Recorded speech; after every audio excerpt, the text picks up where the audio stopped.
तुम तो एक शादी कर लोगे, एक शादी कर करके 2 बच्चे पैदा कर लोगे, लेकिन एक कानून और है कि अगर एक मुसलमान 8 शादी करके 2-2 बच्चे पैदा करता है तो 16 बच्चे हो गए। और तुम घर पे बेरोजगार बैठोगे, वो तो पेंशन लगा के भी अपनी जिंदगी चला लेगा, क्योंकि उसको इतनी सरकारी नौकरी की जरूरत नहीं है। अगर सरकार गुंडाई खत्म करती तो अब की बार लोकतंत्र का चीरहरण हुआ है। जिला पंचायत के चुनाव में, प्रमुखी के चुनाव में महिलाओं के कपड़े फाड़ दिए।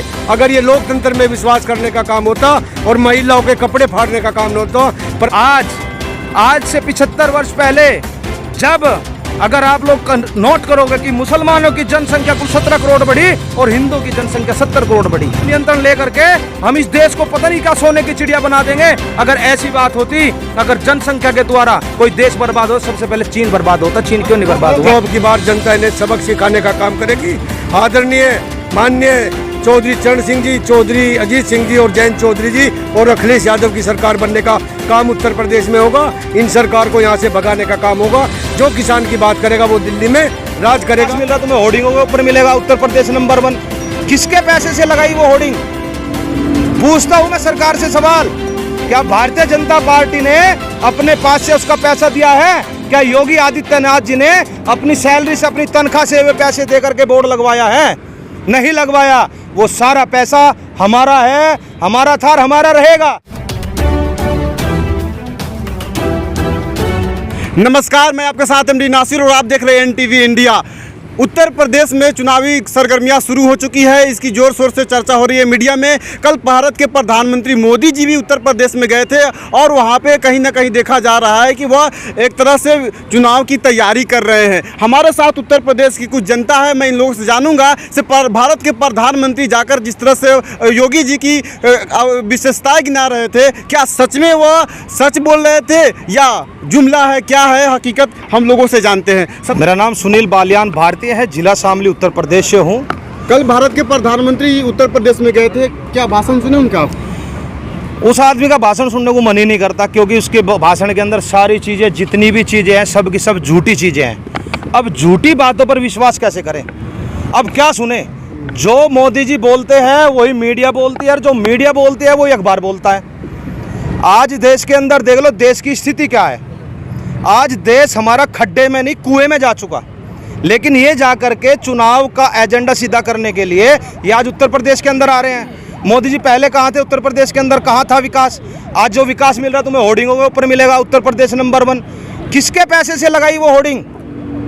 पूछता हूँ मैं सरकार से सवाल, क्या भारतीय जनता पार्टी ने अपने पास से उसका पैसा दिया है? क्या योगी आदित्यनाथ जी ने अपनी सैलरी से, अपनी तनख्वाह से वे पैसे दे करके बोर्ड लगवाया है? नहीं लगवाया। वो सारा पैसा हमारा है, हमारा था और हमारा रहेगा। लेकिन हमारे पैसे का अगर दुरुपयोग कर करके ये आज उत्तर प्रदेश के अंदर ये बताना चाहते हैं कि उत्तर प्रदेश एक नंबर है। उत्तर प्रदेश एक नंबर बिल्कुल नहीं है, कतई नहीं है। ये तो बात वही हो गई जैसे तुम्हारे घर के पास में खड़ा होकर के एक बोर्ड लगवा दूँ, रोटी छाँप दूँ, आपका पेट भर जाए, सब्जी उतार दूँ, रसगुल्ला उतार दूँ, मुँह में पानी आ जाए, रसगुल्ला खा लिया, ये सारा सिस्टम हुआ है। ये सिर्फ अंधभक्ति है, लोगों को भगाने का काम है। जनता के पैसे के द्वारा हर बार होर्डिंग लगाई जाती है। पहले बताते हैं कि अब ये चुनाव आ रहे हैं, अब हमने इतना रेट कर दिया, अब हमने ये चीज़ परिवर्तित कर दी। और आज जब ये 2013 में सिलेंडर रख करके प्रदर्शन कर रहे थे, वो स्मृति ईरानी अपना प्रदर्शन कर रही थी, तब कहाँ थी? जब वो ये बता रहे थे कि उस देश का पैसा गिरता है, उस देश की जीडीपी गिरती है जिस देश का प्रधानमंत्री खराब हो, उस देश का तेल बढ़ता है जिस देश का प्रधानमंत्री खराब हो। और आज ये 2021 के अंदर आकर के बताते हैं कि तेल का रेट हमारे हाथ में नहीं है।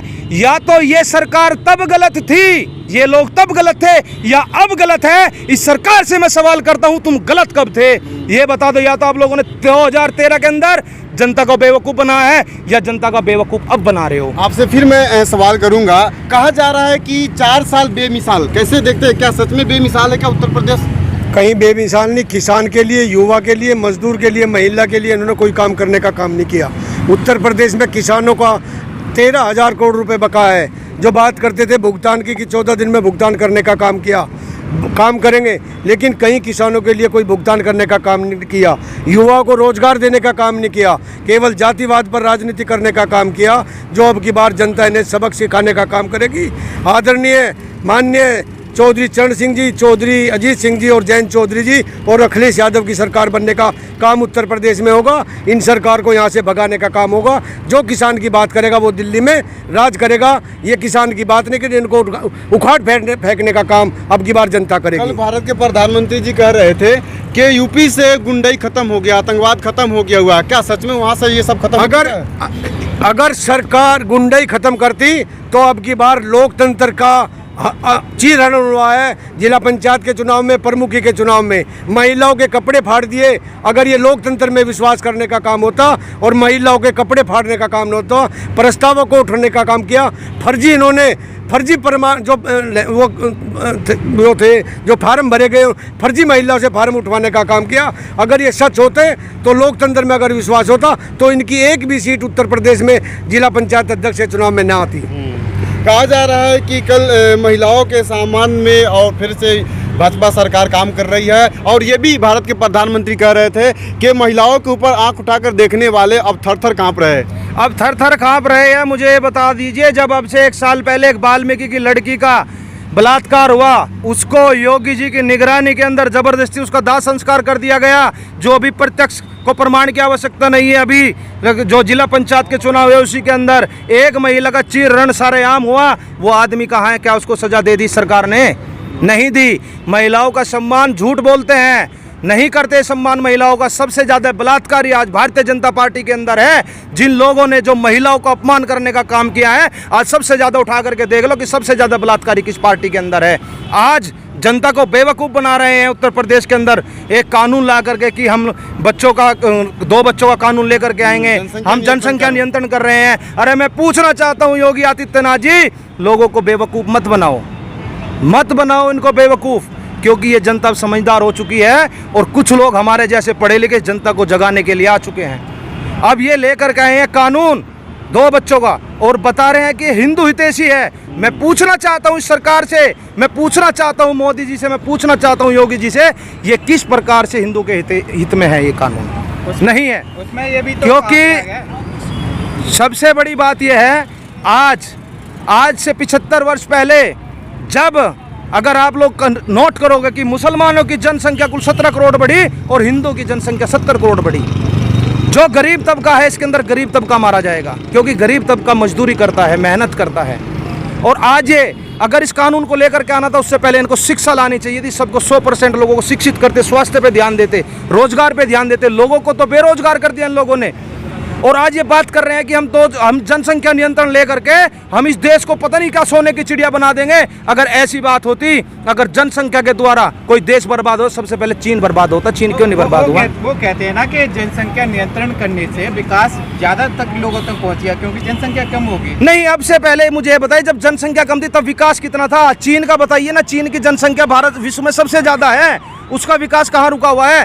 विकास रुका हुआ है ध्रुवीकरण की राजनीति में। हिंदू मुस्लिम में जो फाट डालते हैं उसके अंदर पूरा देश बर्बाद हुआ है। और एक और चीज पूछना चाहता हूँ योगी आदित्यनाथ जी से, आप ये कानून तो लेकर के आ गए, पर मुझे एक बात बता दीजिए, हिंदू भाइयों आपसे सवाल है ये, मैं आपको ये चीज बताना चाहता हूँ, क्योंकि सबसे बड़ी बात एक है, चलो ठीक है तुम तो एक शादी कर लोगे, एक शादी कर करके 2 बच्चे पैदा कर लोगे, लेकिन एक कानून और है कि अगर एक मुसलमान 8 शादी करके 2-2 बच्चे पैदा करता है तो 16 बच्चे हो गए। और तुम घर पे बेरोजगार बैठोगे, वो तो पेंशन लगा के भी अपनी जिंदगी चला लेगा, क्योंकि उसको इतनी सरकारी नौकरी की जरूरत नहीं है।